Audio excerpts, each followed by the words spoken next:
Hello. It's so dramatic. It is. It's so, well, as it should be. And I have to say, I went and saw Doctor Strange, and seeing the opening Marvel thing at the beginning of the movie, and then seeing ours, they're almost the same. Well, they're clearly inspired by. They're inspired by us. That's a distinct possibility. How are you, Mr. Rosenberg? I'm good, Schlembacher. How are you? So glad to be here. I'm so good to see you. How's the weather in Pennsylvania? It's been a beautiful weekend here in Pennsylvania. How are things in Seattle? We had some rain, however, right now it is 63 degrees right now. Oh, how about that? That's wonderful. 77 here in beautiful Moon Township, Pennsylvania. And this is the EriDan Film Festival, your chance to talk movies, TV, all sorts of wonderful things, to make bad accents throughout the night. We expect that as well. We're hoping you'll bring your A game. If you've never joined us before, usually we have like a little group of people waiting to join us already. But tonight, I think the odd day, the odd time, the odd weekend, we're going to do a little slower start tonight to the film festival. So we do want to encourage you to join us to talk movies. This is episode 105. The EriDan film. Wow. And we are going to talk about some movies. We're going to pick a new movie for next week, talk about some TV and some other things going on. Oh my goodness. Is it really? I'm so excited. Oh my goodness. It's a magical night. Everybody's going to be so sad they missed this. It's so sad, but so awesome because we're so excited for people to join us, including Denise. Oh my God.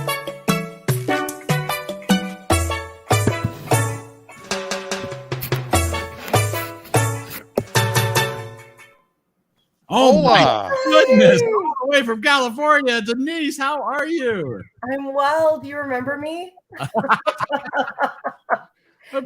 used to watch movies with us. I know. It's been a really long time, and I haven't watched a movie since I was with you guys. Why would you? If you had no reason to join and talk about it, why would you bother watching any movies? No reason at all. Yeah, thanks for letting me know about them this week. Oh my! Well, I'm going to hold off what I thought. But. Okay, I'm very excited. We have a couple of people who have been joining us regularly who let me know they are not going to be here. So Brittany and Richard, I don't even know if Brittany and Richard got to be around where Denise was here. But I think I met Brittany. Brittany was here. Her husband has been joining regularly. Brittany could not make it through one of the movies this week because it was just so gory and terrible that she's just like, I'm bailing. I'm not watching this. And her husband's been super busy. So and then they had commitments tonight. So they're not with us tonight. And actually nobody else is with us either. So it's possible. Is it just the three of us? Right now, it's just the three of us. So we're going to really get a chance to talk. And I'm sure Adam, whose movies these are, is going to hopefully join us in the comments, but I know his schedule. Hopefully I'll never forget it's not Monday. I think we had the conversation, and we were very clear last week, right? And so we think people would know, and if they miss out, it might be just the three of us ranking these movies. That's okay. They watch the reruns. So tonight we're going to talk about Fargo and No Country for Old Men. Adam he's here. He's just getting home from Costco. He's getting home from Costco. It was, if you haven't been to the Facebook page for EriDan, there's tons of, information on there. We post the times, the days. I always make some bad puns about the movies that we're going to watch. Yeah. It's Coen to be a double feature. I don't go on Facebook, so I haven't seen the puns. That's a good one. I said something else terrible at the ending of that. I forget what I said. It was really bad. Yeah. It was. Well, if Adam's here, since it is his movie, we can bring up the stats of the movie. All right, which one are we going to go first? We're going to go alphabetically. First, Adam says, "Hi, Denise. Hi, Denise." Oh, hey, Adam. It's been so long. Nice to see you. It's been a long time. My goodness, it's so good to see you. All right, let's do Fargo because that's chronological and alphabetical. So we'll start with Fargo. Why not? A homespun murder mystery from 1996. Frances McDormand. William H. Macy, Jim Buscemi. I'm terrible. Steve Buscemi. Jim Buscemi. Whatever. It's all things. The Coen brothers. Even though Ethan was uncredited as a director, I have no idea. $7 million budget, $51 million gross. Rotten Tomatoes critics at 93. in the audience at an 84. And get ready, hold on to your butts.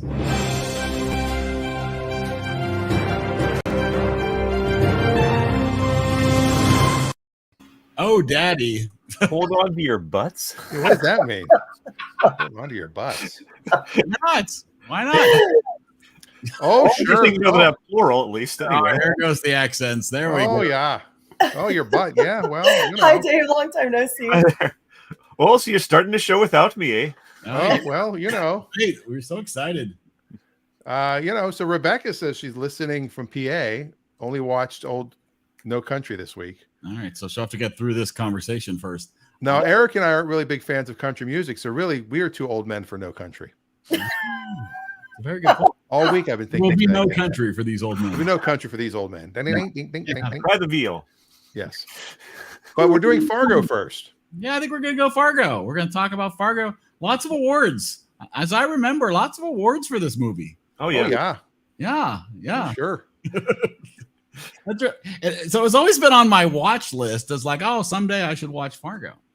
And I always wanted to watch it until I did. I'm sorry. We'll talk about that later. I had seen it before, and I barely remembered any of it. And yeah, it's pretty gory. It's a little I was saying to Margaret, I like both of these movies, which I'm sure will not be a universal opinion.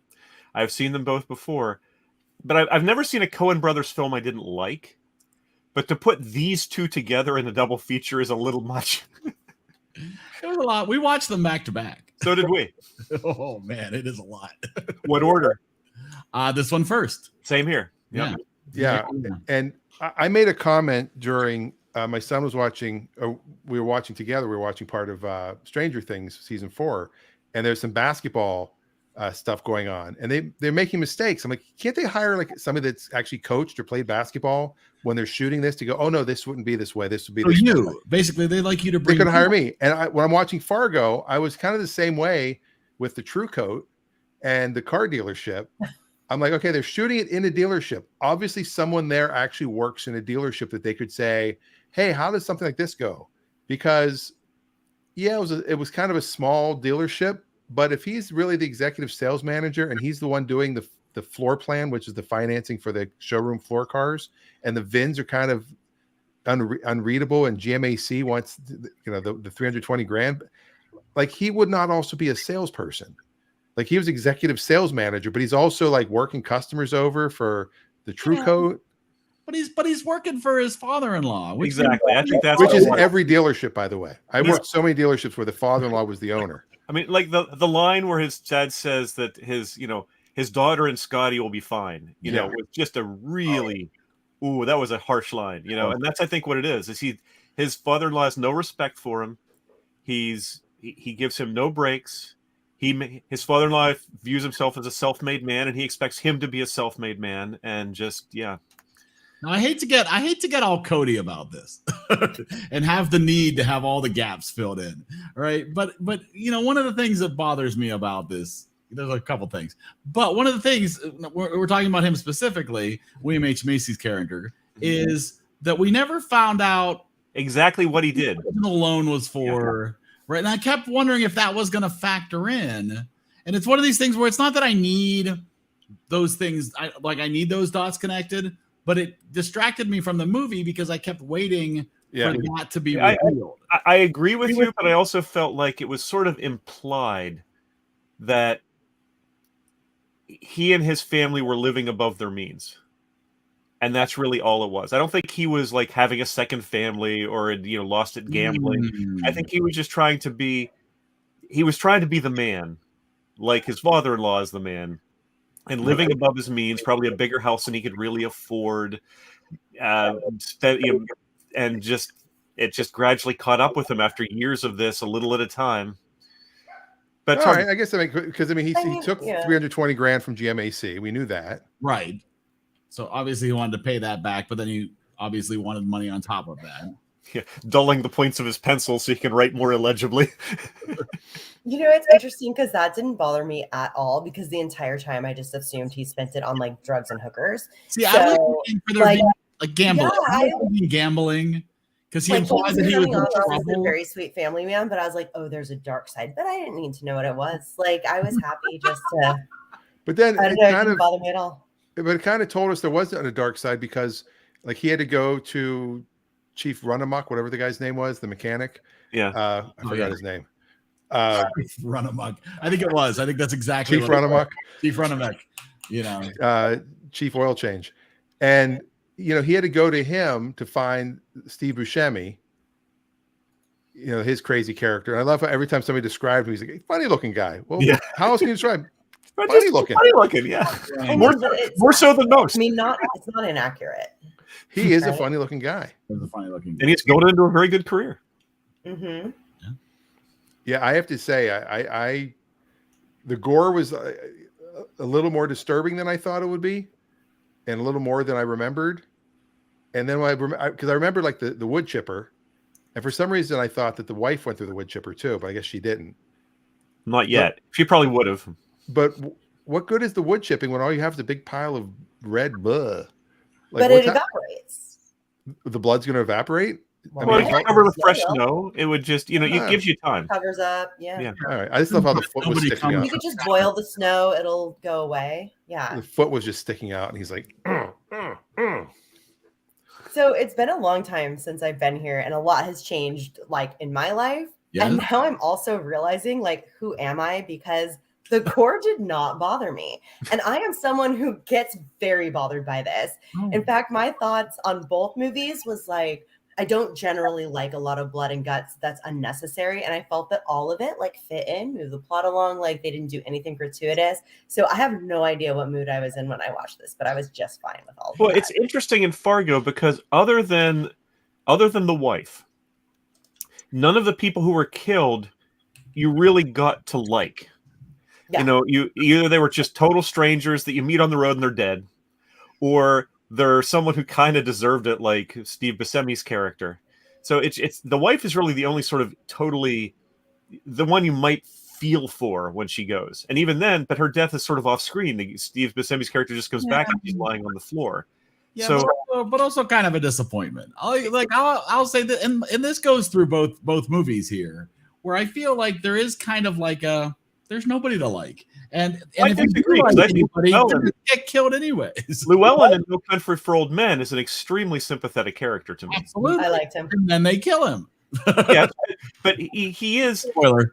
In both movies, he's the only one that you really feel like, oh, I hope he doesn't die. Oh, I really, I want the wife to die. And I just one or two, but you really, you didn't get it. To me, you didn't get really attached to her that much the way you did.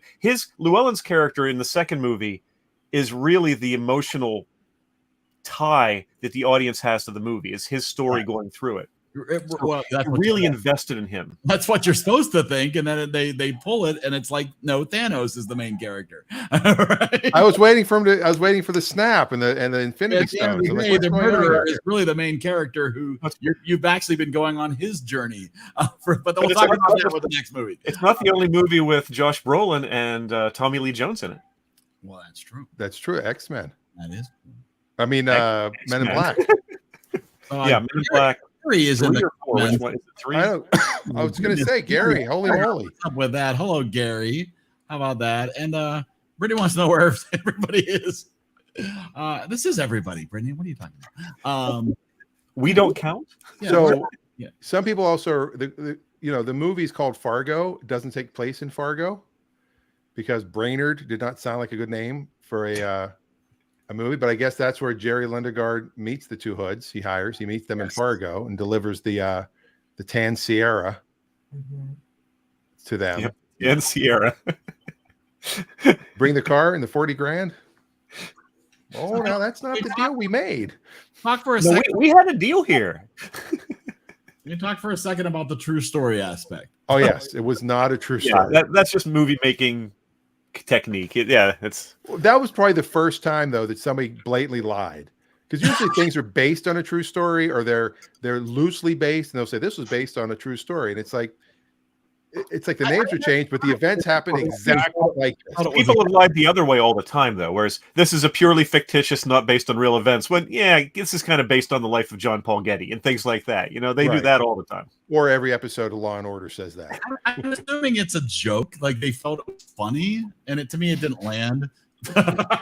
Yeah. Do any of you watch like the series that has followed? Because I just started it.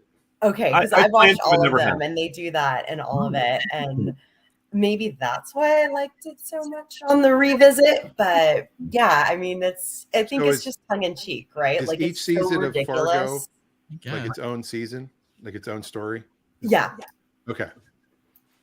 Like American Horror Story. Yeah, like everybody noticed the Prince symbol in I did. in the field. Although it was not actually Prince. Well, no, because you saw the guy driving the car. Yeah, again, a joke. Whether you appreciate it or not. Wait, you watched the whole credits and found that, or was that like a fact? We saw that too. Was that a freaky fact? Towards the front. That's sort of a freaky fact, even though I didn't prepare any. Gary also mentions Brainerd is the home of Paul Bunyan. Oh yes. The one sort of freaky fact that I had forgotten about that I read when I rewatched it was when Steve Buscemi calls him and says, meet me in 30 minutes. We're going to finish this up. From that until the end of the movie is exactly 30 minutes. Oh, wow. Well, that is a freaky fact. Yeah. Well, that's good. That's good timing. That's a good one. But yeah, overall, I mean, I believe this was the Coen brothers' first major film, right? Well, it depends what you mean by major. I mean, Raising Arizona had Nicolas Cage. Yeah. Oh, that's true. It was their first real award winner, I think, as I recall. Interesting. All right. I'm just trying to see. There's one other thing. Oh, so the guy that played Geezer Grismer, Peter Stoudemire, has 18 total lines of dialogue in the entire movie. Never says more than a complete sentence ever. Yes. And meanwhile, Steve Buscemi has 150 lines of dialogue. He is quoted as saying when he got the script and read it, saying, "Where are all my lines?" Nice. And that's another comment Josh Brolin made in this about the second movie, was that it was very odd for him to have a script where he had relatively few lines given how much he's on screen, and how that really took sort of an adjustment to the way he acted, because he said there was a tendency when you don't have lines, because that's what actors lean on, to try to find something else to do. Like, you take off your hat, or, you adjust and no, you don't want to be doing that. You want to act naturally. You want to let the director figure out the way to tell the story through your actions and not try to force it. I guess a freaky fact also, this is part of the IMDb trivia. They started filming in January 22nd, 1995. The region was experiencing its second warmest winter in 100 years. So all the outdoor scenes are like, crap, this isn't working. Crap, this isn't working. They had to go all over North Dakota, Minnesota, and Canada to find snow, and they even used some fake snow because it was too warm. It's like, wow, we picked a bad week to do a movie that was supposed to be outdoors. I should have come with a napkin glued to my face. Oh, that would have been good. Get some ketchup. You're shot me in the face. You're shot in the face. Yeah, Frances McDormand didn't appear until over 30 minutes into the film. Yeah, that's true. She was good, and she's like old roommates of the Coen brothers. Well, she's married to one of the Coen brothers, right? But like they all lived together. Like it was the three of them. Wait, hold on. I'll find out who else it was. There was a bunch of people that are like all now super famous. That was the first movie I really remember seeing her in. Yeah. I'm sure she'd been in movies prior to that, but that's the one to me that put her on my radar. They made a big big splash. She won her Oscar for it, or her first Oscar for it, I should say. Yeah, boy. Crazy. The woman that played the wife, she's actually born in Fargo, North Dakota in real life. Oh. Yes, and one of the two hookers in the bar, one of them was one of their the voice coaches they used to learn that Minnesota nice accent. Jeez. The accent is practically its own character. That's what they actually said. Yeah, that the accent was one of the characters in the film. Problem is, I couldn't shake the Strange Brew vibes. And I know slightly different accents, but it just, I don't know, it took away something for me. The accent. Three years ago, I was working for a company that was acquired by 3M, it stands for Minnesota Mining and Manufacturing, and that's their headquarters is in Minnesota. And they had people come and talk to us about, and so many of them, not quite as extreme as this, but they had a bit of that accent, Oh, sure. It's really heavy in this movie. That's for sure. Some of the conversations, I mean, like when she shows up, you go, "Oh, that guy's dead." It's just like, "Oh, look at that. There's blood everywhere." I mean, oh my goodness, boy, he's having a bad day. They also said, the Coen said that they gave Macy, Marge, and her husband, they gave them backstories on their characters so they could know that don't appear in the film. The facts of the backstory don't appear, so they could know sort of who they were. And apparently, the backstory with Marge and her husband was that they were both policemen and had met on the police force. And when they got married, they decided one of them should quit and stay home. And since she was the better detective, he's the one who quit. Wow, that's adorable. And became a painter. How about that? And a 3-cent stamp. 3-cent stamp. Oh, do you use it when the postage goes up? Yeah. Well, yeah, it's funny is they I actually. don't know. I just finished the movie, to be honest with you, like 15 minutes before we started this because I fell asleep halfway through. But so the 3-cent stamp is sharp in my mind, and just like the simple sweetness of her being like, "Oh, honey, your mallard," like. I don't know. I really love that because, too often you're hearing people like complain about, "Oh my God, like, let me tell you what my husband did," or like, "Oh, my wife," like, and so just to see them like sitting there being so sweet to each other about nothing, like, I assume that's what every married couple Let me is make doing, you some eggs. So don't let me down. I'll make you some eggs. You gotta eat something. Let me make you some eggs. Like that was their so relationship was sweet. Yes. It Yeah. was very Those are sweet. really the only two people you care about in the movie. Yeah. I mean, honestly. So Joel Coen was also the editor of this movie, but he was credited as Roderick Jaynes. Ooh. Like he edits all of his movies as Roderick Jaynes. He edited The Big Lebowski. He edited. Which one is it? Ethan's? One of them is retired now. Is it Ethan? I don't know. I don't remember. One of them is now considered himself retired from filmmaking. The other one's still making movies. Well, the older one is Joel, Okay. but that doesn't mean that's who. Yeah. No. I'm trying to see. Joel's the one married to Frances McDormand. Okay, I don't know then. Yeah. All right. Well, do we want to do a score? Well, let's score it up here. Is Adam in the chat? Adam's in the chat. Yeah, Cool. absolutely.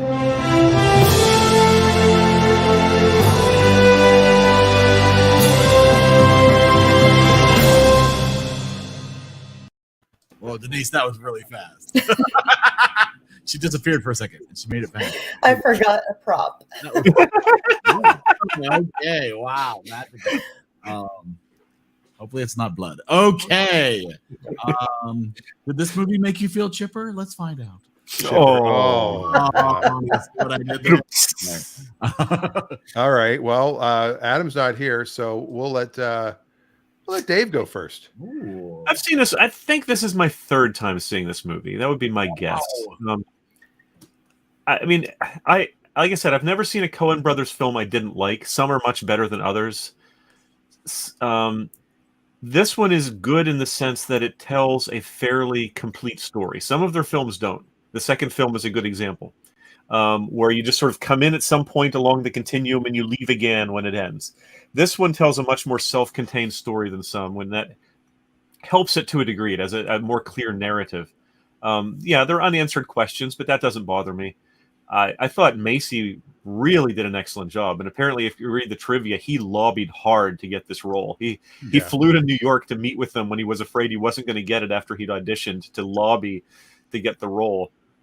And I thought he did an excellent job in it. Although McDormand, I don't want to say she steals the movie because I don't think she does, but she is tremendous in this. And her father, what is the show I know him from? Was it The Pretender? I think he was in The Pretender. He is a very intense actor, and that worked in this role. This is my deal, Jerry. And he's like, what's your finder's fee? Come on, you expect us to put up all the money and you get all the,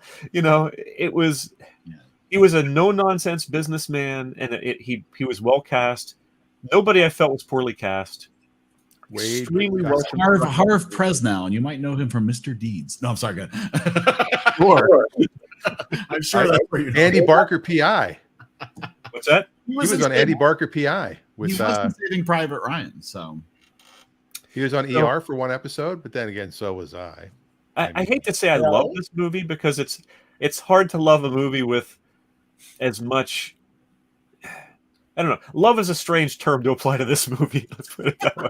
But this is a movie I really have it's one of those ones I watch. How about appreciate? Yeah, the filmmaking craft that went into this is without question, top to bottom, excellent. I mean, it was the Coens at the peak of their form, in my opinion, and just putting together a complete movie from beginning to end. And one of those very dark movies that surprisingly wins Oscars. You know, when Silence of the Lamb won, it was a big surprise because it was sort of a horror film, and people don't expect movies like that to win a lot. And this one did incredibly well. If it's not my favorite Coen Brothers film, and I don't think it is, it's certainly in the top 3 or 4. And that's high praise because I love their movies. So I'm giving this a 94. Ooh, okay. Breaks Very the nice. street. All right, Denise. Hello. Okay, so first of all, I'm not dressed like either movie. However, I'm drinking like both. Now, I want to first preface this by saying I was volunteering at a wine competition this weekend. So I have multiple like half open bottles in my house. I did not open multiple bottles for this. So for this show, I am drinking a Cabernet, but please note the label wood chipper style. Oh, wow. So that was to team. What I want to say about this, first of all, I want to say thank you, Eric, for a special outreach to get me to this. I think you may have realized like I would love these movies. And what I was thinking about, you know, with all of you, many of you saying like, oof, so violent, and me thinking like, appropriate amount of violence is apparently blood does not bother me, but organs do. And there were nary an organ in this film that I can remember. Lots of blood, lots of shooting, no organs. So I was good with it all. I agree. Like I enjoyed the characters. I really love these. You know, I love drama. I love slice of life stories, and that's what both of these movies were. So these were up my alley. I give this an 89. Nice. All right. Adam hasn't put his score in yet. My mom has not, but I will go. My hat's really high. I will go and talk next. I did really like this movie. I love good filmmaking. I love Jewish brothers. I'm guessing the Coens are Jewish. I could be wrong. There's no H in the Coen though, which is weird. Usually it's Cohen. So just Coen. They might be Nazis. I don't know. So, which is my favorite band from the 90s. They might be Nazis. Yeah, I think the gore was. I was just thinking more of how everyone else on here would react, and none of them are here to react. And I was just more. I think I was paying more attention to it. And Eric had mentioned also, you know, there was just a horrible shooting in Texas a few weeks ago, and maybe having these movies with all the shooting might be a bad idea. I'm like, you know what? There's been 20 shootings since then, and there was, it's just there's never a good time for a movie about shooting if you're gonna compare the two. So I guess it's always going to be prevalent. Again, great movie, well made, and I'm going to give it both sides of the Coen family are Eastern European Ashkenazi Jews. Thank you, Dave, for doing the quick research. Oh, that's. But I'm going. That add or take away any points? What's that? Does that add or take away any points for you? I'm going to give the same score either way. Add. I assumed. I mean, it's Hollywood. I mean, you always assume it's a Jew. Wow. My people, I can say this. There's your next shirt. You always assume it's a Jew. Yes. There's a shirt. Yeah, there you go. If it's Hollywood, probably Jewish. And like Denise said, she's okay with blood. It's the guts you have problems with. Mm-hmm. And there weren't any. Mm-hmm. This is a solid 91 for me. Wow. All right. And now, bring us down, Eric. Bring us down. The voice of reason here. No, I was bored. Honestly, I was so bored. This was like it's an hour and 38 minutes. I know, and it was so long. No. Honestly, if I could rate the performances alone, excellent acting, excellent directing, excellent filmmaking. The story just was a non-starter for me. I just couldn't get into it. I I didn't care. And then they made it that I didn't care because people like, and it's like, I got through it. That's sort of where I'm at with this movie. I didn't hate it. Like, I'm not like, this isn't like the worst movie I've ever seen. Obviously, I'm not stupid, but this is not even a movie that I can say, well, it's not for me, but other people might, I get why people like it I guess, but everybody in my house was like, no. And it just didn't work. None of it worked. Like it worked, but it didn't work. And I was just bored. And I can't imagine ever sitting through it again. Not because I hated it, but just because I'd rather watch the toaster just waiting for toast to come up. I mean, there's just got to be something better to focus my mind on. I ended up at a 61 for this one. And Brittany is in the comments and says, too much for her. She did try. And I can do some, but yeah, that was a lot. Yeah. So, all right. So we need to hear from Adam. Adam. Give a final score on Adam, my mom, any of the writers. Oh, yeah. They might be watching Top Gun again. Yeah. That's right. They're so busy watching Top Gun Maverick for the 18th time. It's possible. Cody said he's sorry he's not here. The test online for his church. I'm a tech lead. All right. Well, that's more than fair. But you didn't watch the blood and gore movie.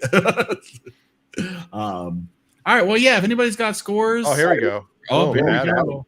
Hey, same score as me. How about that? There we go. Awesome. Well, we'll wait. Of course, we'll wait and see if there's anybody else who wants to provide a score. I've got so many focus issues.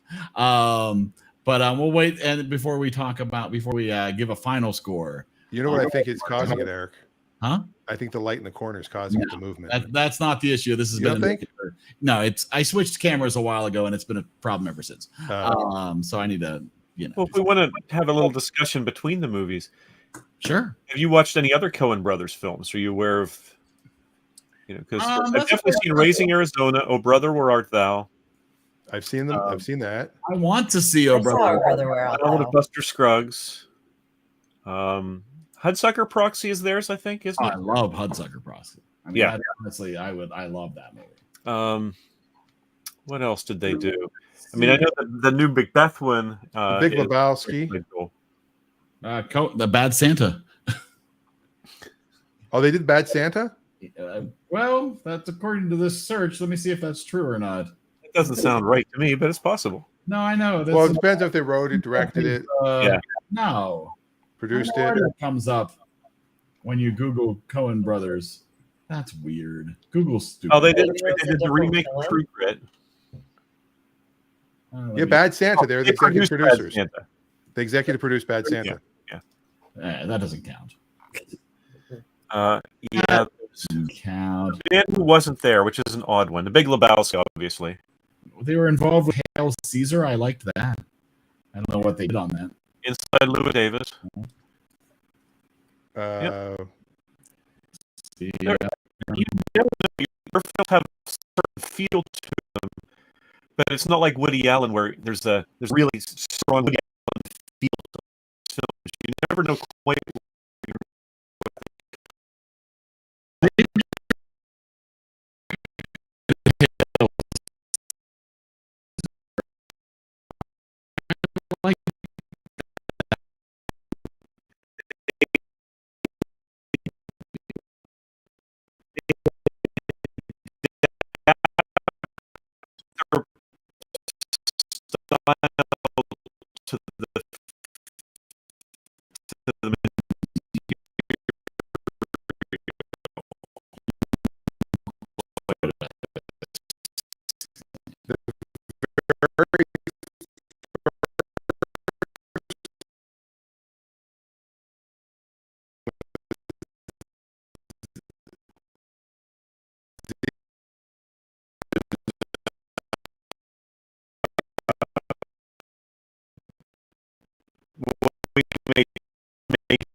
Characters walking parked at the extreme far end of the parking lot for some reason, and he's just walking that slow walk over the snow covered.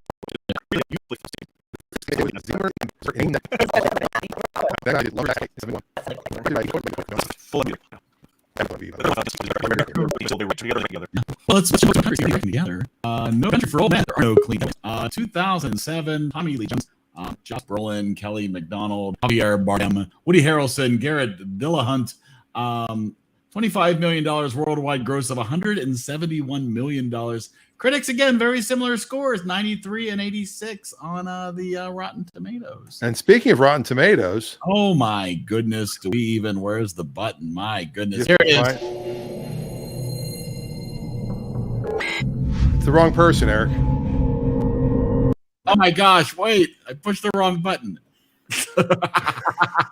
You got mine, which I was impressed by. My goodness. There it is.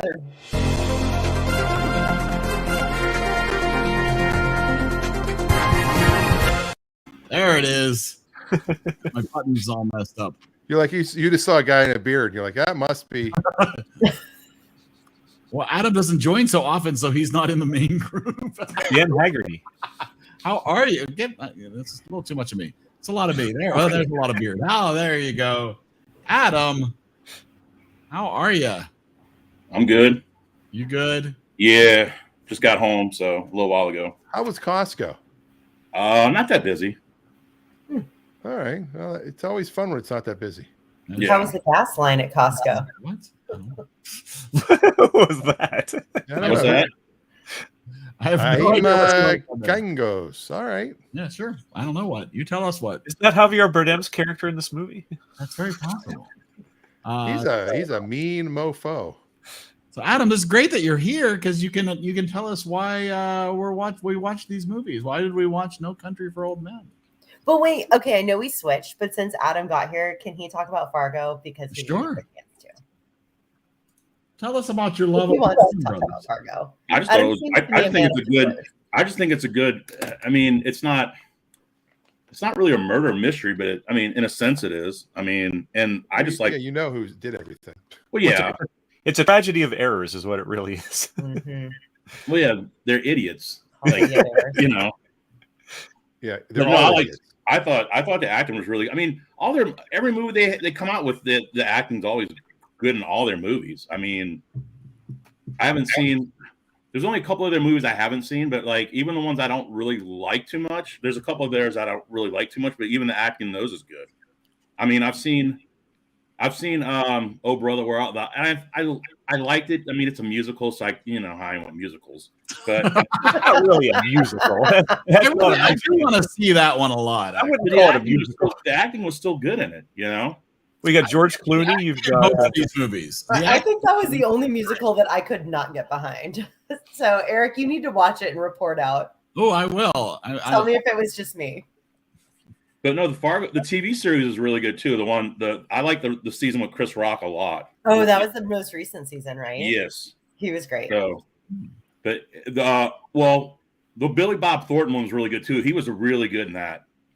So, if you get a chance, you guys should watch that. So, I second. I really like those. What do you call it? Anthology series where you get one season, they tie it up in a bow, you move on, new characters. A lot of times, same people, different roles. I love those. I do like those too.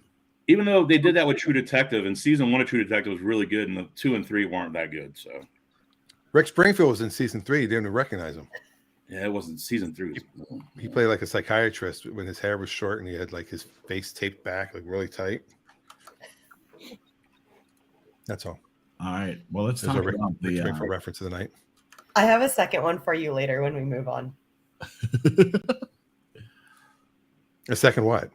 Rick Springfield reference. Oh, okay. I feel like I'd be interrupting now unless it's like intermission time where I get to make it. But you brought it up and then it reminded me. I was gonna say you might as well. Let's hear it. Let's hear what you got. Okay. And if you guys have talked about this in the 900 years since I've been here, let me know. It's But I fine. watched Sound City, the documentary with Dave Grohl Uh-huh. about like buying that like massive, whatever you call it, like musical board. concert. And there was a lot of Rick Springfield Yeah. in that. Like he was like the main interview character outside of I guess Dave Grohl. Yeah. So I thought of you and I was like, have you seen this? But I didn't think of you enough to text Eric to tell you. But if you haven't seen it, I think you'd enjoy it. Well, there you go. And Eric, This reference to Rick Springfield was brought to you in part by the all-new 2022 EriDan, for style that can't be changed. Good to see that the Tree of My Soul logo is on there. did you update that to 2022? Huh? Or was it always a 2022? It's always the 2022. Wow. I had forethought when I made that. Yeah, I was just saying. Well, they Last introduced the year. 2022 model year in summer of 2021. So That's true. Yeah. I was ahead of the game. All right. So who has nice things to say about this movie?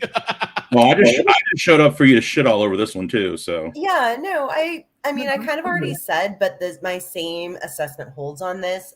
Again, I don't normally like a lot of violence that's unnecessary, and I felt like the violence in this was to move the plot along. Like, it didn't seem excessive to me. And I've never seen this film. It's kind of been on my list, like Javier Bardem fan, but I mean, Yeah, but even that with the hair, I'll take it. Ooh. But I enjoyed it a lot more than I thought. It was slow, but I didn't mind.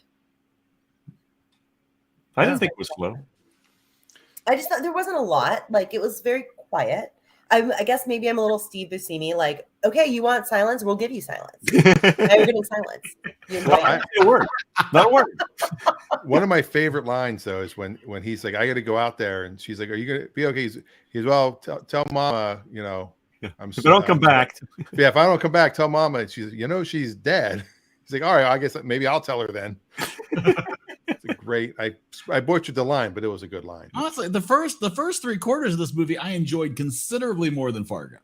Wow. I did enjoy the Wait, you weren't bored in this slow movie, but you were bored in Fargo? No, I was not bored. I was a lot more totally interested until they casually killed off the main character without even making it a half decent scene, and then let the murder walk away. And I'm like, nope, I'm done. This is crap. I'm over. I don't know. I actually kind of like the fact that they didn't make a big scene about the murders. Like, you're dead, we're moving on, because that was how Javier Bardem's character felt, right? It was an hour and a half. And it's like, wait, I turned away for half a second and he's dead? What? Yeah, blink and you miss it. You knew he was going to die, though, didn't you? Life is fleeting. Well,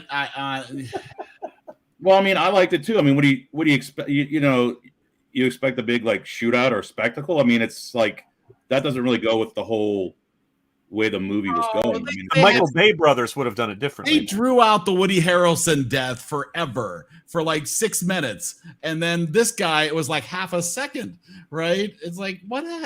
No, okay, leading up to his death, you mean? Because the death was like, boom. Yeah. But, the death for Woody Harrelson was, but leading up to his death, where they're in the room and they're having this big conversation and everything, they devoted some screen time to that.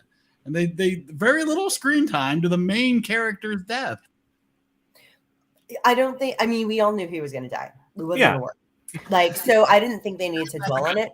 And like to the point of like the big shootout, like if this had a big shootout, I wouldn't have liked it. Like, I liked it. Like it was like, well, here we go. We're here now. We got to finish up the movie. Let's just get it done. I don't want to write anything more. I'm bored and I'm going to get this done. I mean, okay, like I don't know that they're necessarily the cartel, but if they were, that's how it would happen. We shoot you, we move on.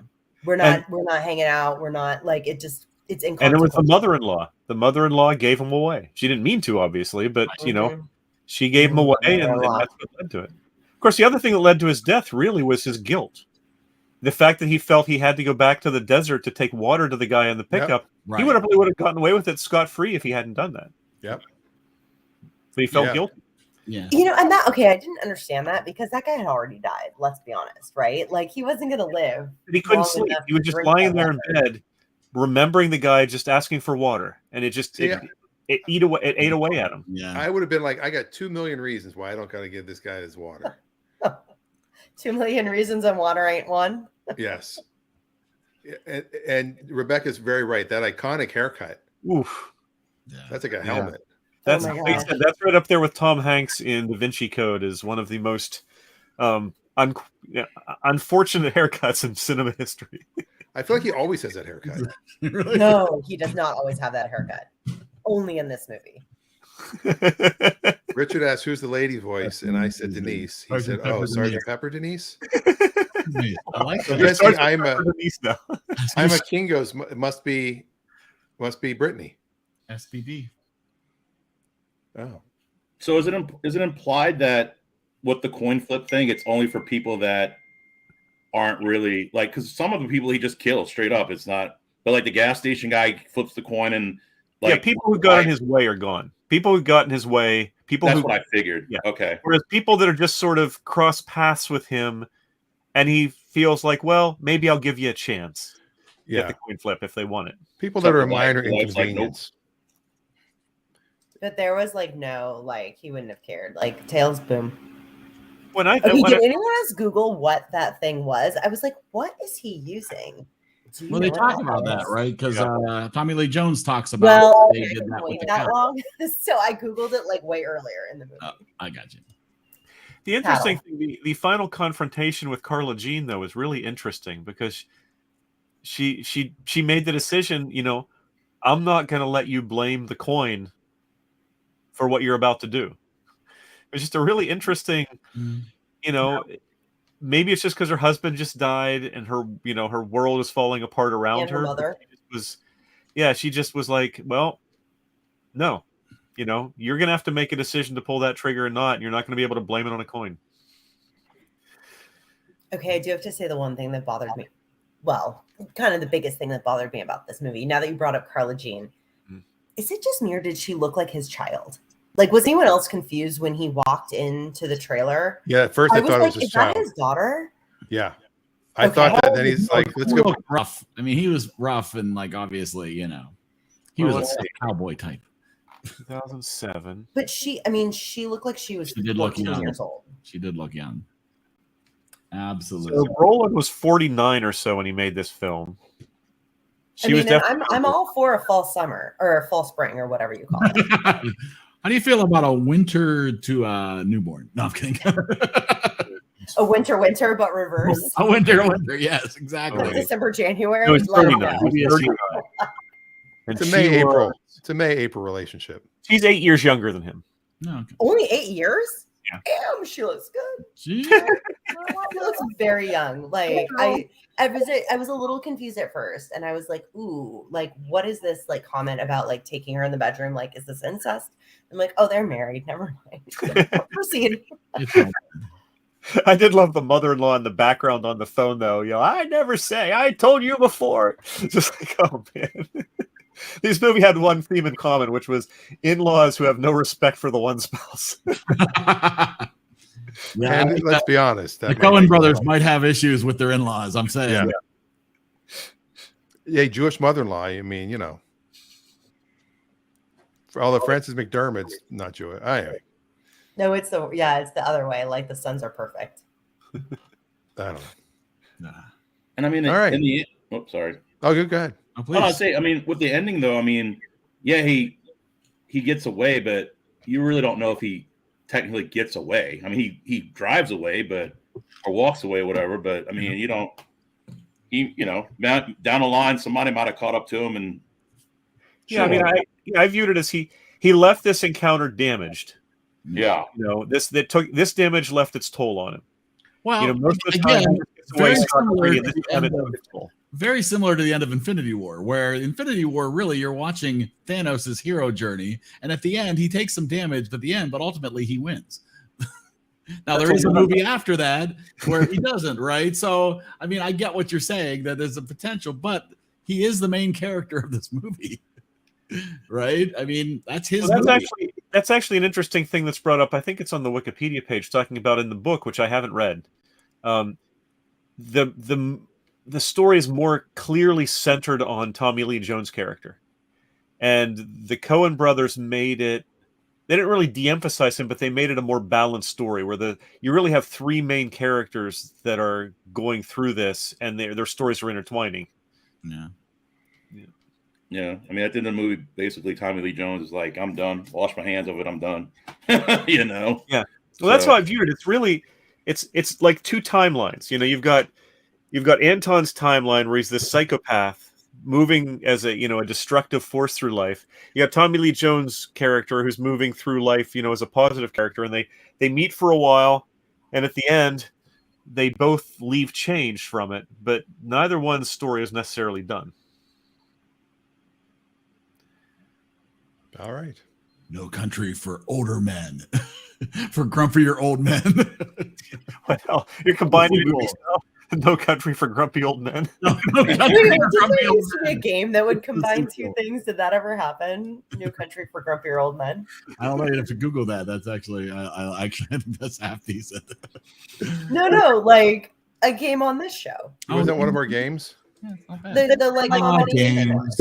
Yeah, that's right. Mike used to do that when he did. Yeah, because I remember the one was Oh, that's right. Midnight Run, Silent Run Deep. No, it was Uh, Cannonball Run, Silent Run Deep. again. is what I I'm free in remember. August. Yeah. All right. Well, hold Even- on. We got it's too many buttons.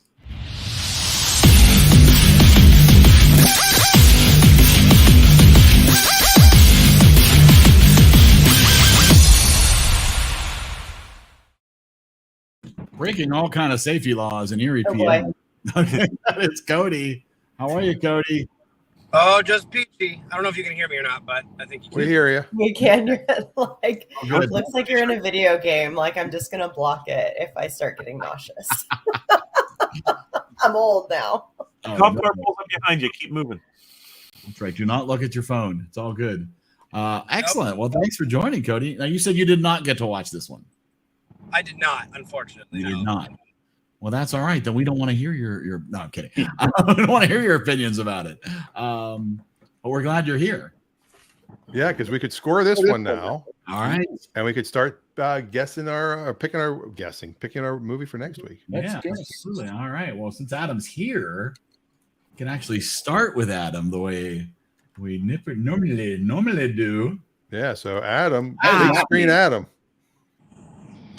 Wow. What? We never have you. This is so cool to have I you on the know. screen. Well, I mean, it's a Sunday and An honor. I'm not working, and the roommate's in the hospital, so I'm here by myself, so I can. Oh, is the roommate okay? Not really, but we won't. It's Oh, a long story. all right. It's just it's been a rough couple of weeks, so Hmm. I'm Oh, sorry. trying to to hear trying to hold down the fort by myself. So Come on. yeah, Well, we're sorry about that, but we're glad you're here. yeah, shit happens. It's true. But no, I just like this movie a lot. I mean, I like the acting, the performances are great, and I really like Javier Bardem, even with the bowl cut or whatever the hell you want to call it, haircut. And I mean, it's got its moments where it's kind of slow, but I mean, it's that's the way the movie's supposed to be. It's almost like a film noir kind of movie, like taking it back to the old days. So, I mean, the ending was I mean, it is what it is with this kind of movie. So, I like it a little bit better than Fargo. So, I mean, I give it a 96. Nice. All right. Nice. Dave, what say you? I enjoy it too. I don't like it as much as Fargo. Visually, it's a really excellent movie, and the performances are good. The story doesn't compel me quite as much, although Josh Brolin's character is really pulls you in. You like Tommy Lee Jones' character, you're sort of fascinated by Javier Bardem's character, but it's Brolin's character that sort of draws you into the movie, which is, it's sort of the same way Frances McDormand is sort of the heart of Fargo in a way. Brolin is really sort of the heart of this, which is what makes it, tears you apart when he dies, but that's part of the story. It just doesn't hold up as a narrative quite as well for me as Fargo does. It's like I said, it's sort of two timelines moving along, and they briefly intersect, and then they move their own way. And there's nothing wrong with that. And I don't mind slow movies, and I don't really view this as a slow movie. I'll watch a 8-hour miniseries that tells a story that is, that a lot of people would have told in a 2-hour movie. And as long as the performances are compelling and the direction is good, I'll watch it and not mind the speed at all. So that wasn't an issue for me. It just, I enjoy it, but if both this and Fargo were on, there's no question which one I'd turn to. For whatever reason, Fargo just resonates more with me as a story, not necessarily as a movie, but as a story. Oh, sure. So it's an 89 for me. An 89. All right. And Eric, if you look in the down below. Oh, look at that. We've got more entertainment More happening. friends? Hold on. Hold on. One ring to rule. One ring to fight.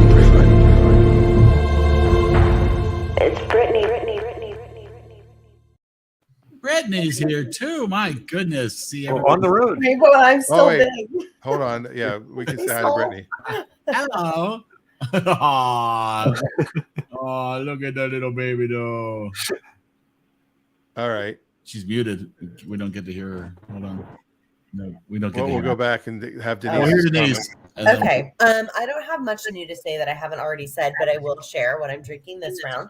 So this one's a stretch, guys, but bear with me. So this is a Russian Ridge Barbera because Javier Bardem is a barbarian in this movie. That's the best I can do. I see Wow. what you did That there. was kind of pun worthy, but I mean, I picked. They were double blind bottles. I had no idea what I was taking home. So I'll just cut to my number. I give this movie a 75. A 75. There you go. Eric, I have a couple of updates real quick. Okay. My mom gave Fargo a 95. Woo! Yeah. And she gives this one an 80. All right. 95. Your mom and I like the same movies. Yes. Now, Cody did not, you didn't watch it. Oh, he's yawning. You didn't watch it, did you? No. No. All right. And Cranky Baby and Mama, you didn't watch it, I don't think. Right?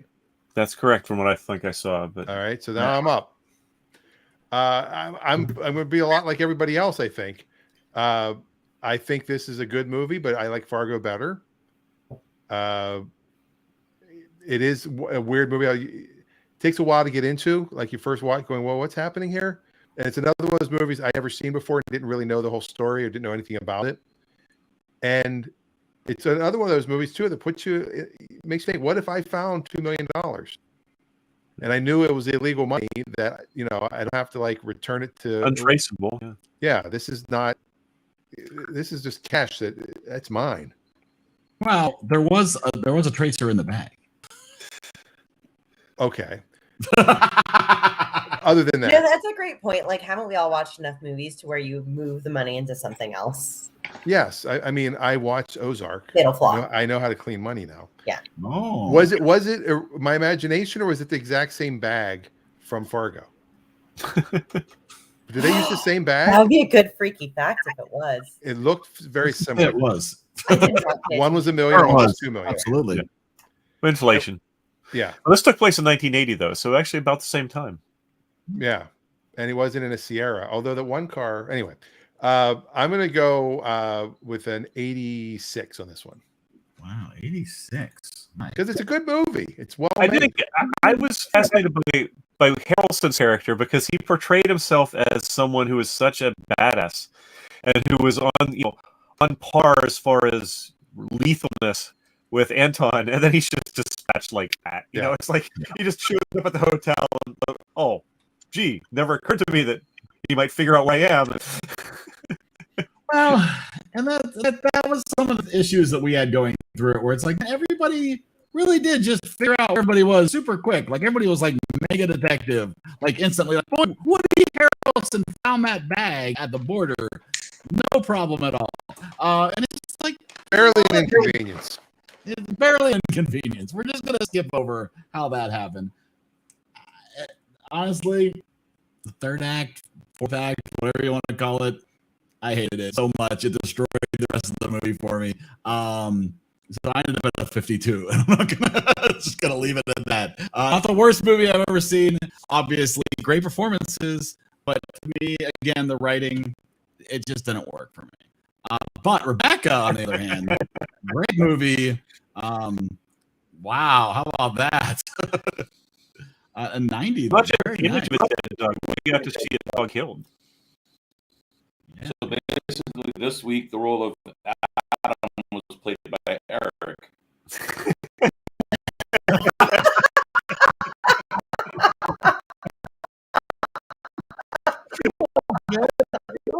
You need to work on the beard, Eric.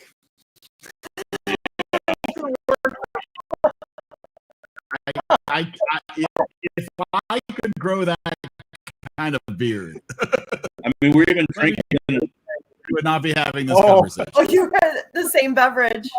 Well, almost. Hot pepper zero. Oh, nice. Have you Nice. tried that? I don't mind the zero. I don't mind the zero. Wait, Eric, what are you drinking? I'm drinking, Oh, Always I over. mean, what's the difference between zero? Isn't it the same? Zero sugar.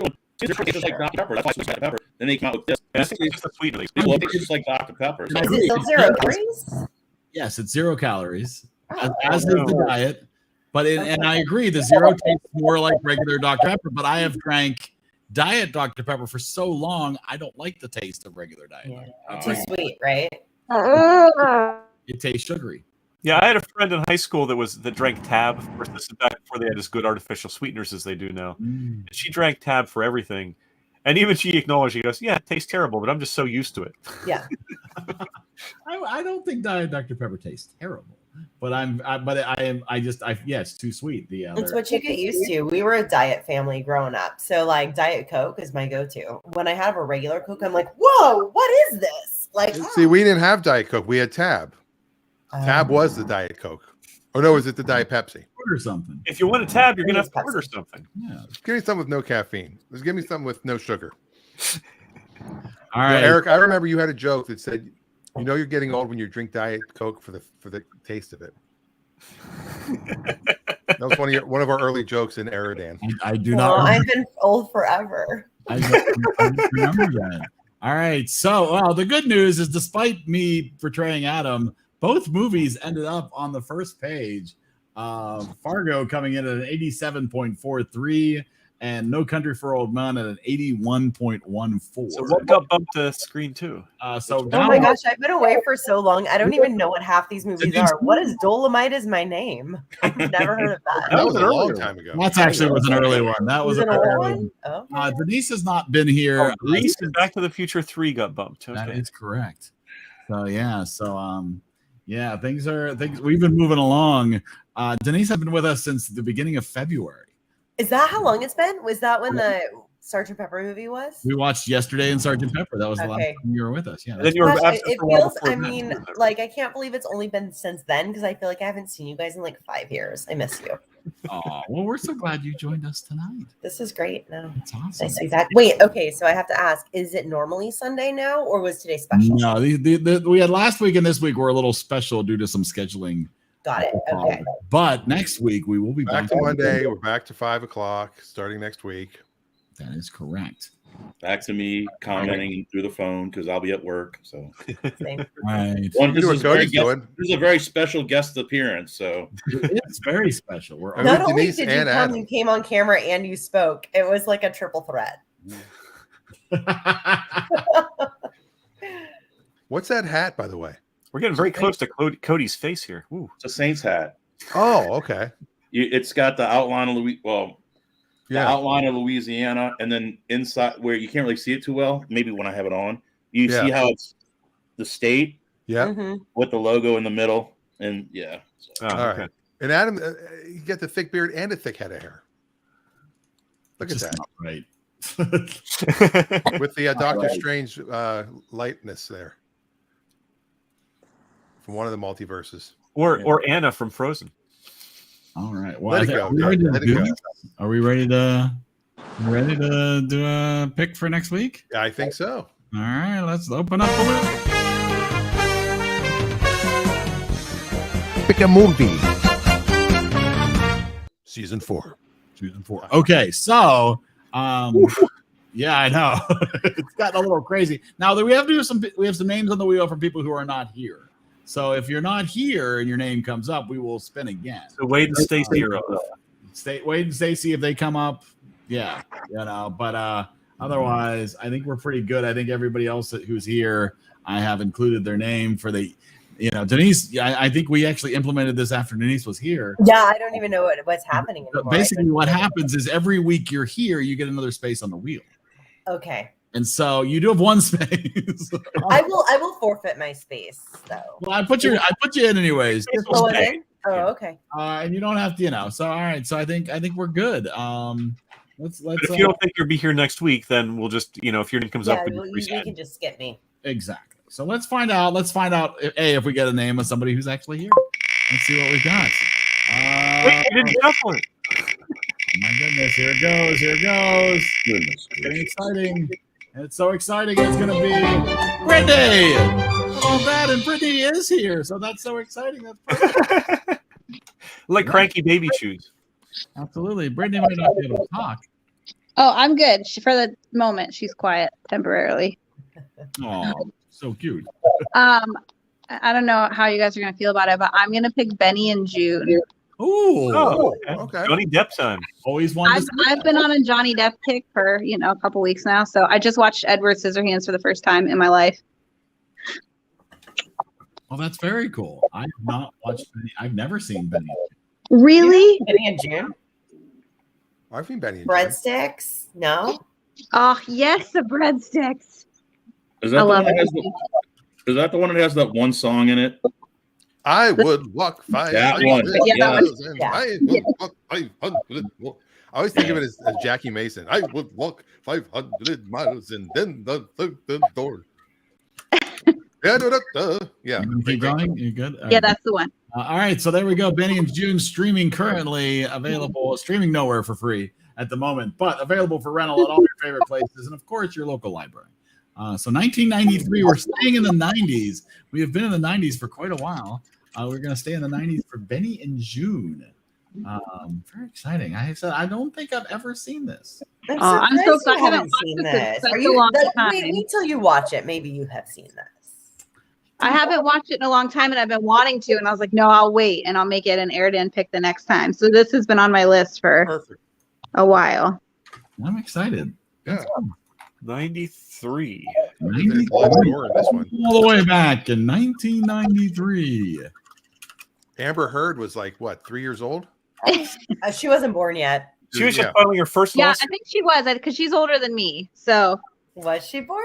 Wow. I think she's 36, and I'm only 31. So she was, what, 5? No. 2. I don't know. I It's can't 2. math. 2. I can't math. Words are hard. I can't math. I can't English either. No, she was 8. If I was 3 and she's 5 years older than me, then she was 8. Yeah, numbers are up here, remember. Names Math. are down here, numbers are up here. That was a Bill Cosby joke, but still funny. It still works. Oh, All right, well, Eric, I think we're moving on. What else people have been watching?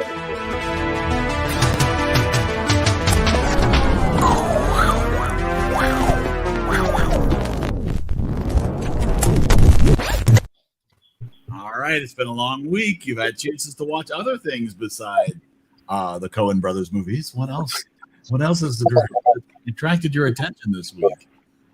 Okay, I have a vested interest in this because my cable bill went up $20. $20.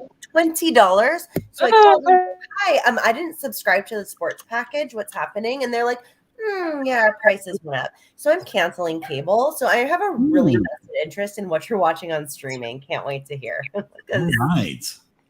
yeah, I cut the cord a while ago. I have YouTube TV. I've been meaning to cut the cord. I have We used internet. YouTube TV for the month we were in New Jersey, and it worked quite well. Yeah. Well, I will say the only really thing that I'm excited about is that I on Disney Plus, and I know this has no interest for Denise, but the Obi-Wan series. Honestly, Yeah, no interest for me the either. first episode I found a little sleepy, slow. I've given up on Star Wars. They've lost me. 2 episodes I really enjoyed. I really enjoyed episodes 2 and 3 of Obi-Wan Kenobi. So See, you are still holding on. I think it's great. I had such high, like super high expectations going in. And the first episode, I was like, if this is how it's going to be, I'm going to be so disappointed. And then the second episode, up until the last maybe 10 minutes of the second episode, I was still like, this really sucks. But after episode 3, I'm like, okay, if episode 3 is going to be like this, if this is going to be the rest of the series like this, then I'm all about it. But if it goes back to the way it was the first 2 I episodes, think it was just set up. I'm gonna say but it took so long to set it up, though. It's just, man, it did, but I think hopefully it'll be worth it. I hope so too. Yeah. I said So- after the 3rd episode, I'm like, all right, I'm good. I'm in. Let's go. Me too. But it was just I like, wish I had them all. I wish I had them all to watch like right now. but I will say this, and this has nothing to do with the controversy surrounding it, but I don't like the Reva character. I don't like her. I just don't think she does a good job acting wise. Like I don't know. Yeah. Nah, I mean, I don't know. I'm just there for you and McGregor. I think he's great. Even in the first 2 episodes, I think he's great. It's just I don't really like her too much as an Inquisitor, but no, she's See, fine. my problem is it's basically, you know, it's Ewan McGregor, which means it's sort of based on a series of 3 movies that I didn't care for. So why would I? But it was very interesting because I mentioned this to somebody who is a little younger than maybe myself, who is like, I'm so excited about Obi-Wan because of how much I love the prequels. And it's like, okay, yeah, okay, there it is. Again, if you've never seen Spaced with the British series with Simon Pegg and who else in that? Anyway, it's an awesome British series and some great anti-Phantom Menace jokes in it. That's funny. That's funny. I understand that there's a new generation that was introduced to Star Wars from those movies, right? And they're super excited about that. Oh, look at the little Star Wars. No, that's a big one. That is a big one. Bring it up. I want to see it big. Oh, that's so nice. Is that Dark Helmet? Yeah, it looks like Dark Helmet to me. I recognize that character. He's doing the force choke in this. If you're excited about that, Darth Vader is now in the new season of Fortnite. I'm just saying. Well, I just want to go over. Brittany is watching almost the exact same things I'm watching. Well, a few of them. Stranger Things season 4. Loved it. Can't wait for the finale. We haven't finished it yet, so don't tell us. No spoilers. I won't. No spoilers. I haven't watched it at all yet, so please. Oh, it's so good. I've heard it's good, but there's part of me that wants to wait until the rest of it's out and watch it all. No, we've been watching it at night, and I'm like, I can't watch this at night anymore. It's gonna stress me out and give me nightmares. My son has watched it twice already. Wow! In my life, I can't handle it. I've been watching that. I mentioned The Offer on Paramount Plus. Okay. The making of The Godfather. And I'm going to go back and watch The Godfather, which I haven't seen in forever. I thought I might have never seen it. And then I started watching. Oh, yeah, I've seen this. How could you not see things to recommend here? Even I've seen that. Yeah. Have you guys not watched that yet in EriDan Film Fest? No. I've never seen it before. So I know that Michael was talking about bringing it up back when he was still attending. Yep. I watched it one time, but I only the first one. I have not watched the Batman yet.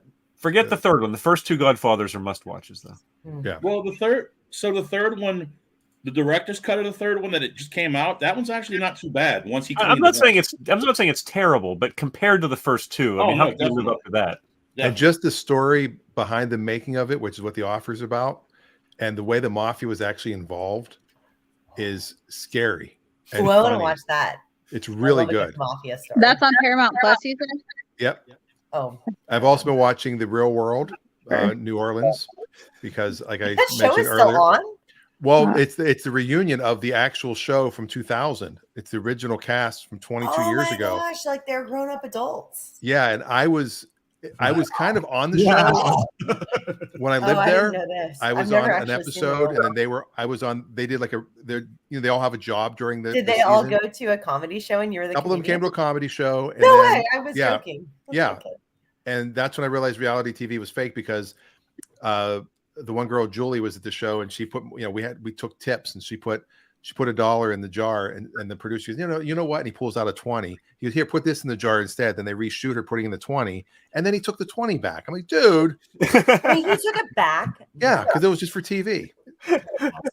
But they had a reality show. Adam probably remembers all this. They had a reality show on the cable channel that the Dead Air Live was on. They had their own show called The Real 7. And I was a guest on their show. And I have it on tape somewhere. I thought I had it on this one computer and I don't. So when I find it, I'm going to put it up so everybody can see it.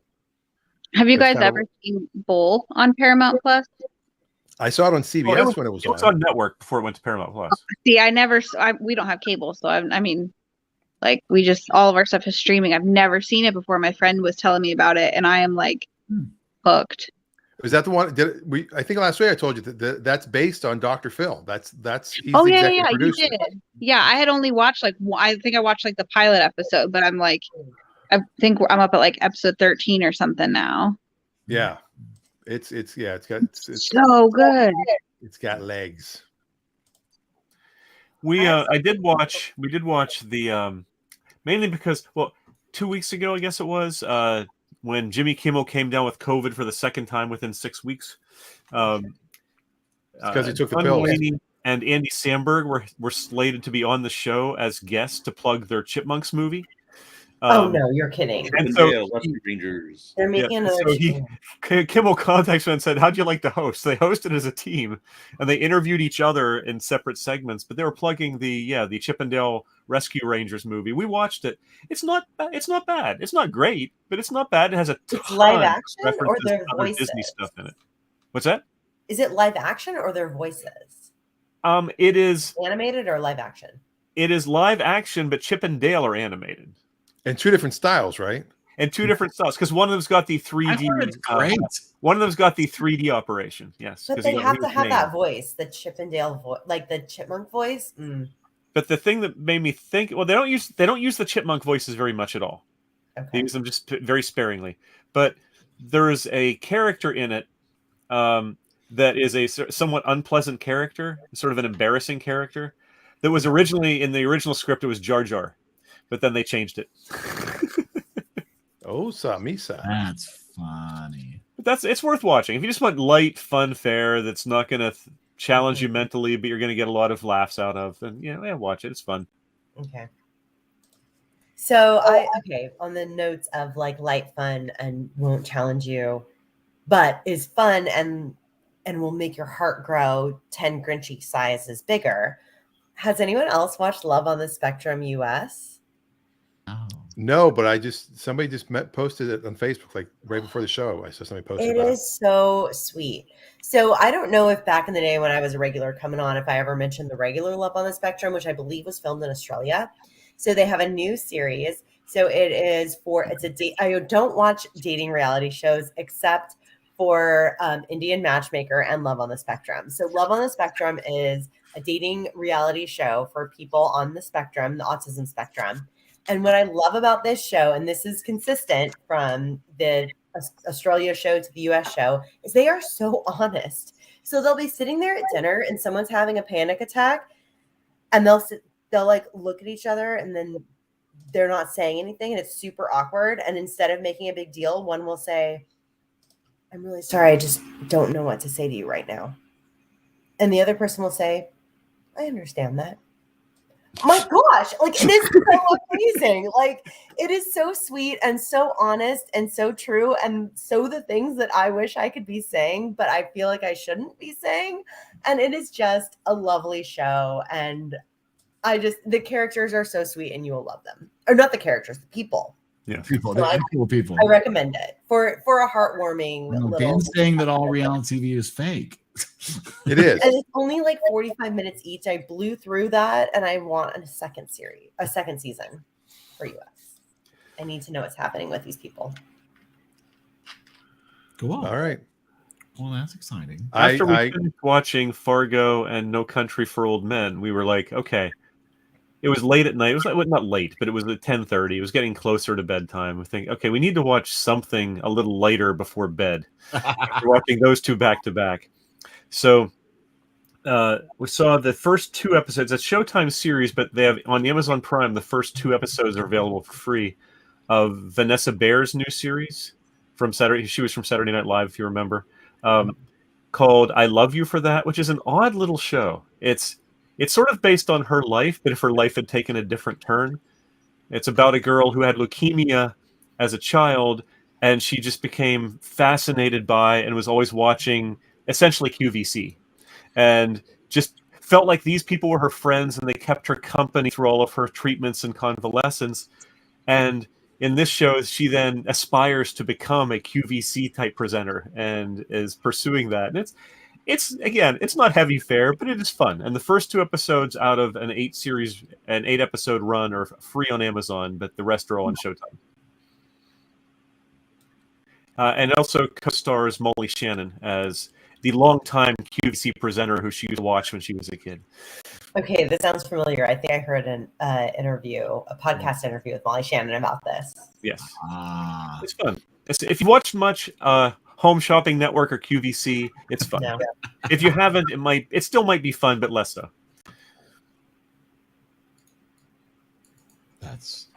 Sounds good. I Oh. hear about that one. So Dan, watch the Norm Macdonald special. It's so good. Oh, it's in my queue. It's in my queue. It's my queue as well. It's sad though. It's funny, but just look at him. It's sad. Yeah, because he shot it in his living room right before he went in for his final procedure for cancer. Well, that's actually not true. He filmed it like a year before when he was sick and thought he wasn't going to make it through.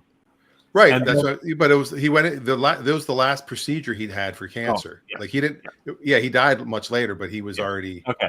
Yeah. Yes. And then he sort of forgot about it for a while, and then when he was sick again, he remembered it, and they dug it out. Yeah. Hey, I got a special I recorded there, huh? That's just what the Germans would want you to believe. Yeah. What show is that on, or what streaming network? Netflix. Oh, I have Netflix. But you could tell he was sick. He looked really, really bad. I haven't watched any of it yet, but if you had watched any of the first 2 seasons of The Orville, season 3 is come back on Hulu.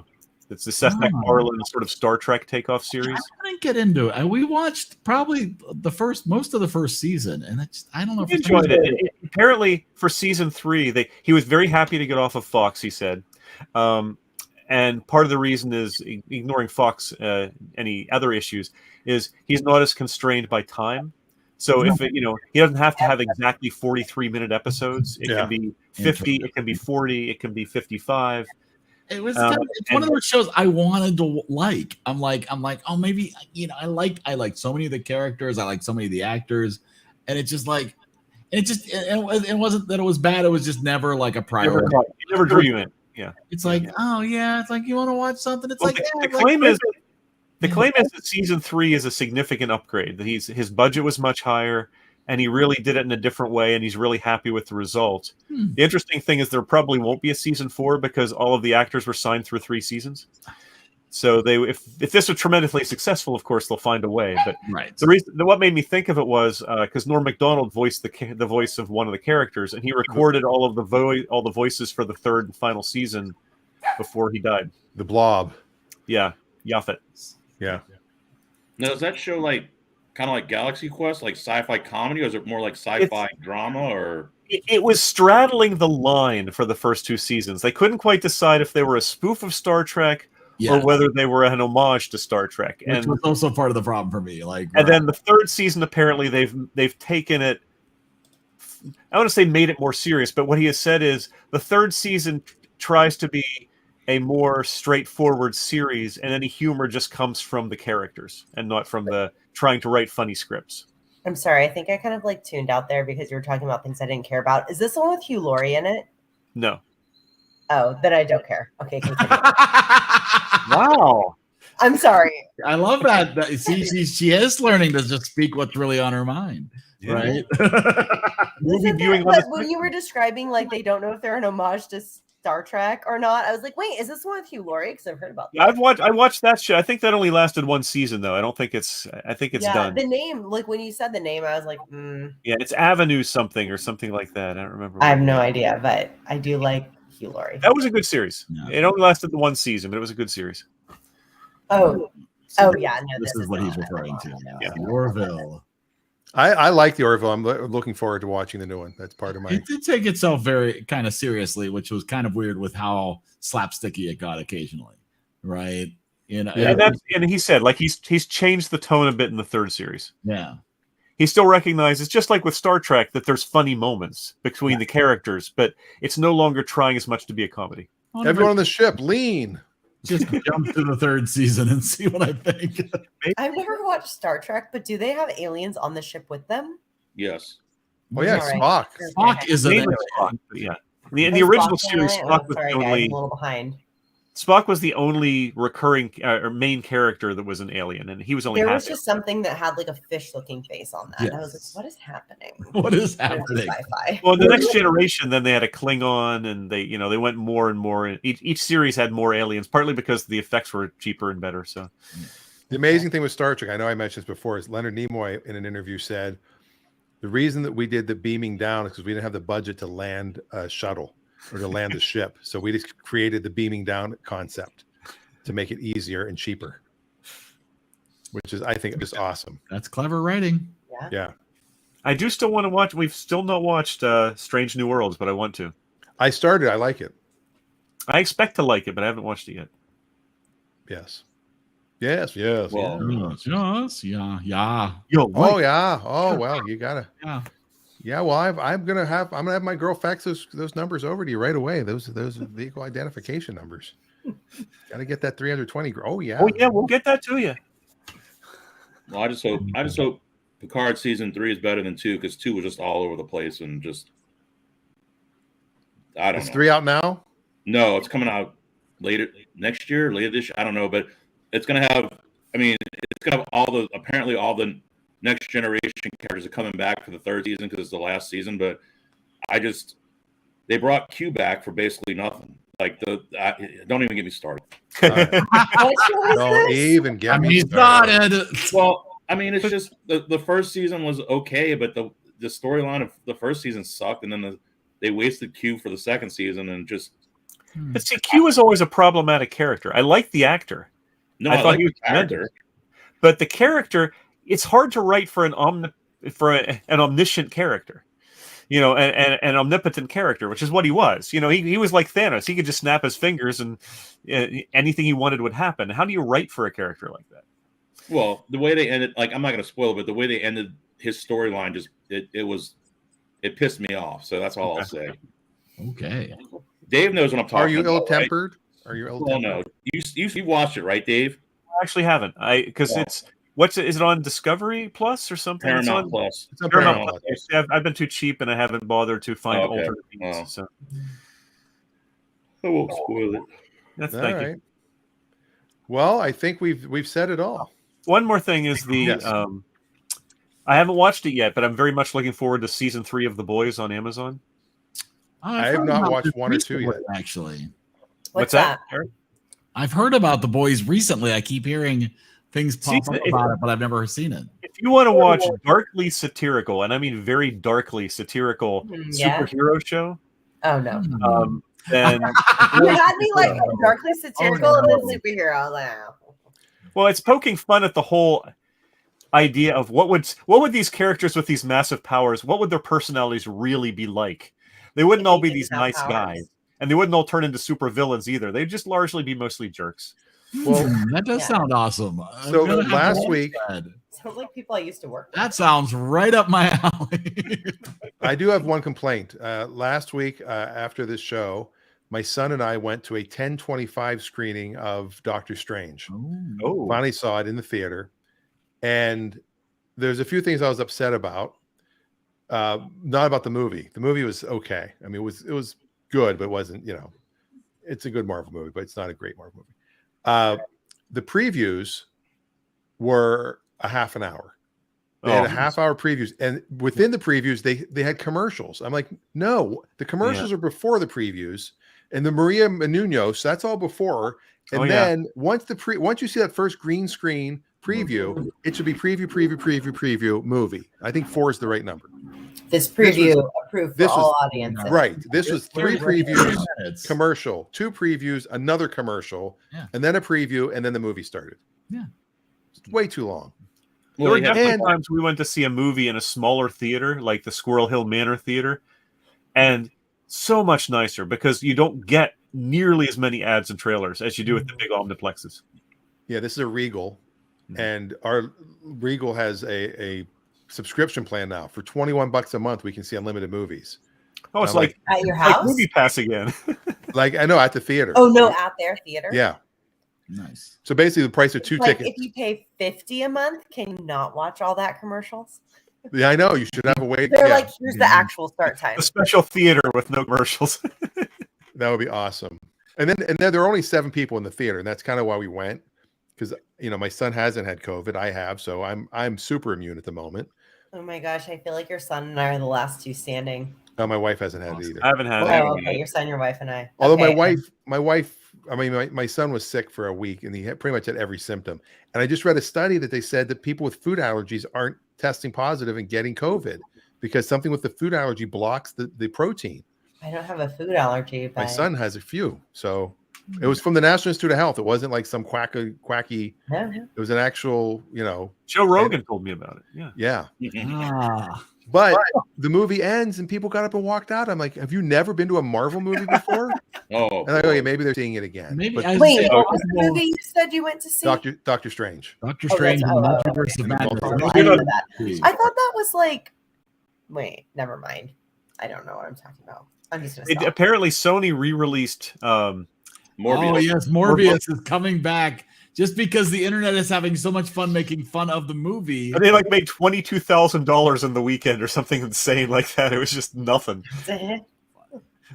Yes, I have not seen that yet either. But Sony is really floundering with their whole Spider-Man approach. Yeah. With Well, that's unless, that's unless like Marvel's involved, unless Disney's involved, they've been really suffering. that's like the old joke. I think Dennis Miller made the joke about Mike Dukakis. He's like, he got 1% of the vote. He's, I didn't even run, and he only beat me by 1%. It's like Morbius, like 22 grand in the theater. He only beat my movie by 22 grand. I know I was gonna say like, I made that much over the weekend, and then I was like, no, not even close. But Well, I'd be I mean, impressed if you did. it only made 22 grand more than I did. that's true. Well, I'm gonna make 21 I 750. did not make $1,000 over the weekend. I went 21 I don't know what 750. kind of line of business you think I'm in. Well, the wine business. Apparently, the wine business is good.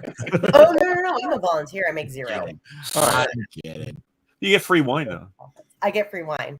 You guys, we had a wine. Okay, maybe I'm looking around as We're all if leaning there's in. judges behind me.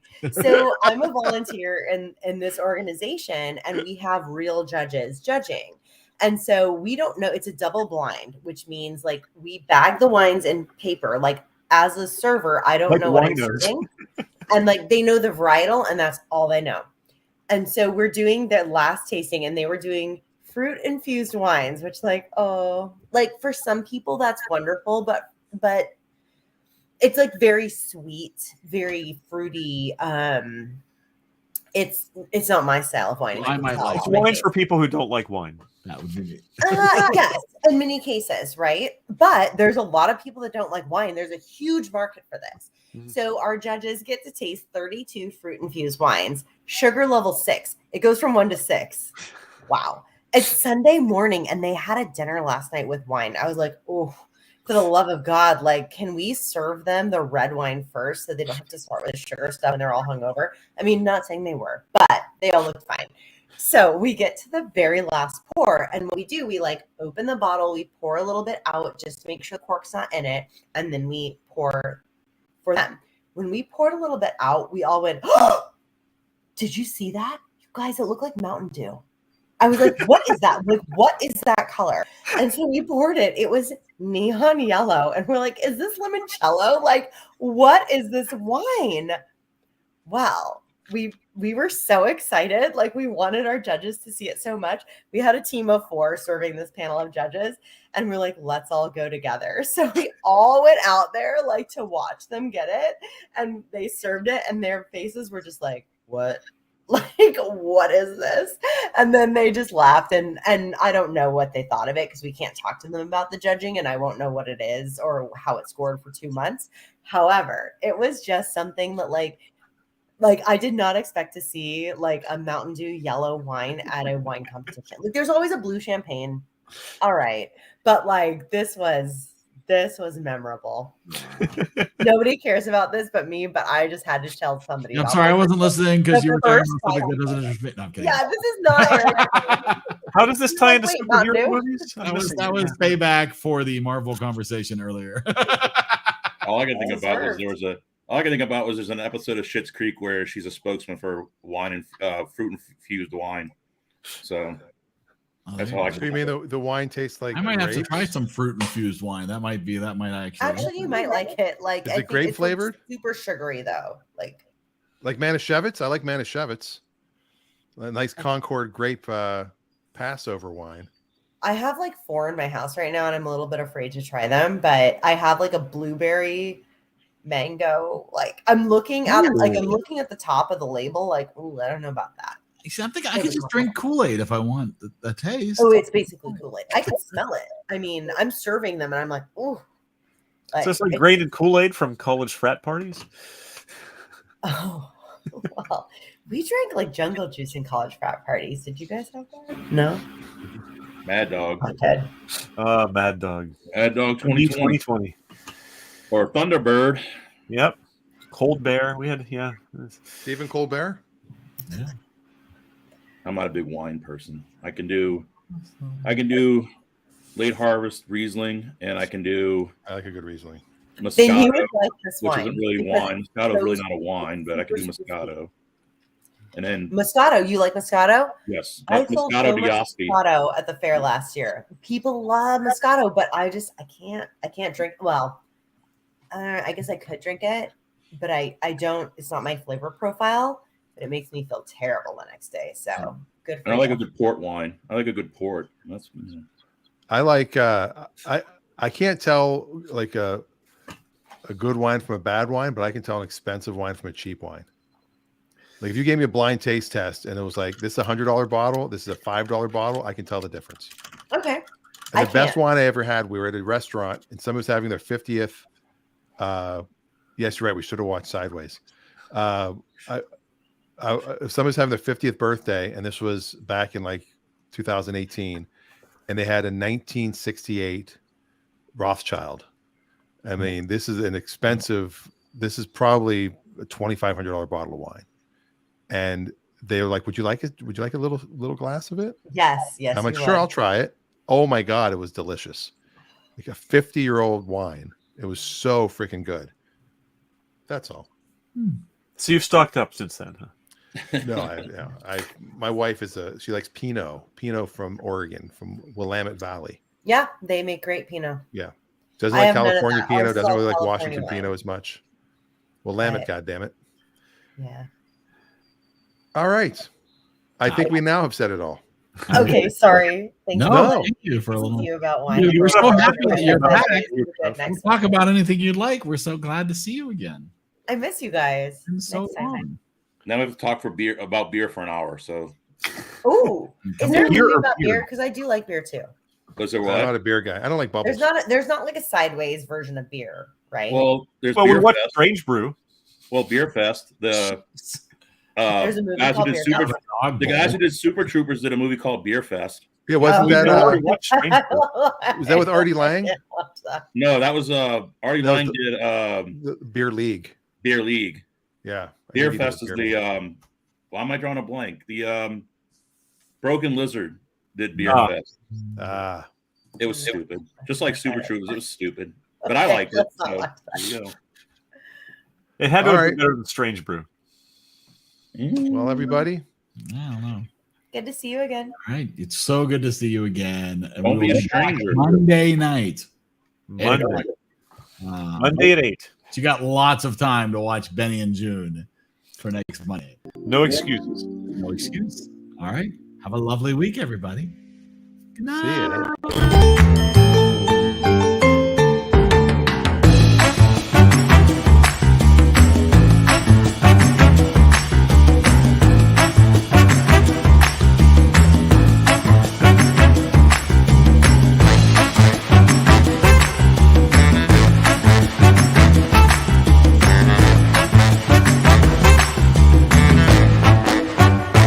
In case I don't see ya, good afternoon, good evening, and good night.